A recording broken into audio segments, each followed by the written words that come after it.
Chapter 31. When we reach the large laboratory building, Chris pulls up next to the sidewalk and shuts off the ignition. I step out of the car and shut the door at the same time I hear the other door closed. I turn around and see Chris standing beside his car. "Chris, where do you think you are going?" I ask. Geez, does he want to be around me more? He doesn't have to spend every minute of the day with me. How the hell am I going to achieve any of my ambitions if he stalks me? "In the lab," he says cockily. "You are not the only one who needs to do work." Oh, good gosh. This is going to be a long day. We approach the double doors and head inside the halls. Once inside, I head to the room where all the coats are and grab 2 white lab coats along with 2 safety goggles. I move back into the halls and Chris is right in front of the hallway waiting for me. I hand him the coat and a pair of safety goggles. He grins, and that grin gives me a shiver down my spine. I gasp and look away quickly. I put my coat on when we walk to the main hall. I know his hot gaze is on me and I don't dare look his way. I'm blushing profusely. Damn it. When am I going to stop acting shy around him? I wish I could be like those girls who would take charge and speak up for what they want. Not this shy girl who stays quiet in her own little space and reads her books. We finally reach the room with bold black numbers saying 530 printed on the door, and I began to open it. The room has desks and benches in the laboratory. It could only be described as a demoed. It's like something out of the 1960s. But all of the modern equipment is state-of-the-art. There are stainless steel centrifuges and PCR machines. There is a huge walk-in refrigerator, a double-door autoclave, computers compact all along the corner of the wall, and 2 enclosed areas with flow hoods. The feeling is more of being in a high-tech cave, the size of a stadium, with a silver metallic roof above. And a silver metallic floor below. Everything is silent, even the great machines lay silent. Every step we take echoes around us. But when I thought we were the only ones in here, I hear the hum of machinery going off. It was like a soft sound of rhythmic rattling through the air. "Sushiana!" Owen shouts through the noise. He turns off the great machine and comes over to me. He's also wearing a white lab coat. "There you are. You're late as usual." He clutches my shoulders and pulls me into a hug. I hug him back and I know Chris is close behind me. Even though I can't see him, I know he's right next to me. I can smell his scent. With Owen's hands still wrapped around me, he whispers in my ear. "Honey, who's that gorgeous man giving me a dirty look?" I struggle out of his arms and turn to see Chris's blue eyes hooded and cold, his mouth in a hard line, eyeing Owen like a hawk. I roll my eyes at his outrageous behavior. He can't be threatened by Owen. Owen is what you call a happy guy. He's the gayest man that I ever met. "Owen, this is Chris Suave." Chris is my... What the hell are we? I still don't know if we are a couple, and I don't think we are even in a relationship, so I just say, "My friend." Chris frowns at my choice of words. I figure to introduce them more, so I continue. "Chris, this is Owen, he's my lab partner and friend." "He's also gay," I add. Owen wouldn't care. In fact, he clarifies to everyone he meets that he's gay. He has always said, being gay, straight, or bi, it doesn't matter, love is love. I have to agree with him that love is love as long as the other person loves you. It's all the same when you have a selfless love. I look at Owen, who has his mouth wide open and then gulps as he removes his safety goggles slowly down his face.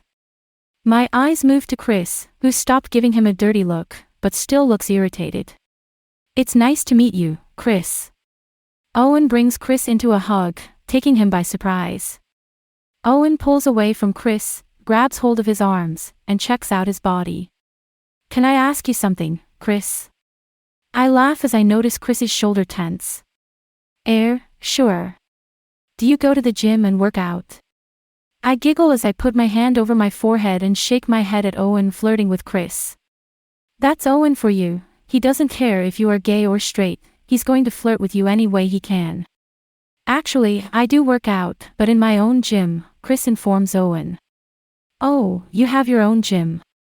he asks surprisingly. I figured he had his own gym. That house seemed to have a great number of rooms. Yes, I do. That's nice. I need to tell my boyfriend to work out more, so he can have a body like yours. I take that as my cue to leave and I decide to depart myself away from Chris to manage Owen alone. I catch sight of Chris's eyes as I turn to leave, seeing him narrowing his eyes at me, and I know he's trying to tell me, don't you dare leave me alone with him with those blue eyes of his. I cock my head to the PCR machine, so he'll know I'm not going anywhere when smirking at him. He shakes his head and a dark smile plays on his face. I roll my eyes and put on my safety goggles while I walk over to the machine and get to work on the experiment of how oil and other hydrocarbons affect miniature organisms called myofauna. I began to slip on the blue latex gloves over my hands and I start to draw pipettes of fluid from one tiny tube and transfer them to others when Owen comes up to me. Honey, are you two friends or more than friends? Spill, I need the details. Is he to notch your bedpost? I look up and see his eyebrows raise up and wiggle. I stop what I'm doing and give him a puzzled look. Notch my bedpost? I ask. You clueless virgin, if you're still one, he yells and winks at me. Shish. I don't think he heard you or the entire school for that matter, I half laugh. Chris already knows that I am one, but he doesn't need to know that we're talking about him. Are you guys friends with benefits? He nosily asks me. No. I exclaim. Great, now I'm the one who is screaming. Owen laughs. Well, you know, he hasn't stopped staring at you. I don't think he's checking me out, I wish he was, but his eyes are on you. No, he's not.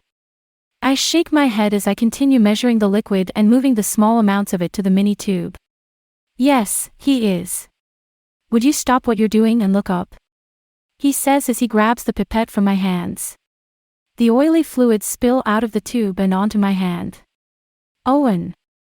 Look what you did. I yell in frustration and show him my black hand. Hush up and look, he says when he turns me around to look at Chris. I see Chris by the autoclave and notice he's comparatively transfixed on his experiment. He glances up and catches me staring at him. He quickly looks away and as he's closing the door he slams the huge steel door on his finger. Ouch! I hear him curse to himself and I rush to him. Oh, my goodness. Chris, are you okay? Without thinking I grab his finger and plant a swift kiss on the pad of it. I examine it and stare as it forms a purple shade of blue. Yeah, I'm fine, he tells me. I gently smooth his finger with mine to soothe him. I observe his finger turning black from my oily hands, and suddenly, I remove my hand. Look, I made a mess of your finger, sorry, I say apologetically. It's okay, Sashiana. I don't mind. I look up from his finger and watch a smirk come across his face. Well, if you're fine, I should go clean my hands. I point my thumb to the back of me and frown at how foolish I am acting. Why did I go to him when I saw him hurt? Then I fucking kiss his finger. What the heck was that about? I'm such a fuck up.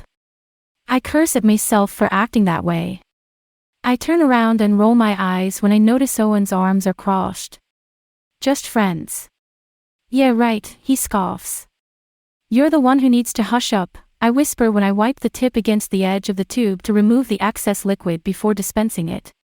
As I finish cleaning Owen's mess, I dart to the bathroom leaving the boys to be by themselves.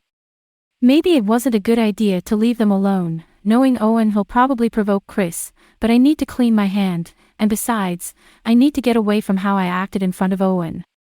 Owen has the biggest mouth and I know he's going to tell everyone he knows what happened between Chris and me. It's going to spread like wildfire, and he knows Camille. I would have another problem to deal with. Great. Why is everyone in my life so nosy? Once I'm in the bathroom, I am determined to shut my mind off and wash my hands. I don't think about anything else as to why I'm so witless. But I do know this, I care about Chris and I want to be his, even though he said there are other ways to become his without dating, I feel either way I want him. Nonetheless, the other side of me is on red alert and wants me to stay away from him. I should be handling him with caution, not going after him, and acting like some needy woman. Why can't I stay away? I'm a lamb going into the lion's den.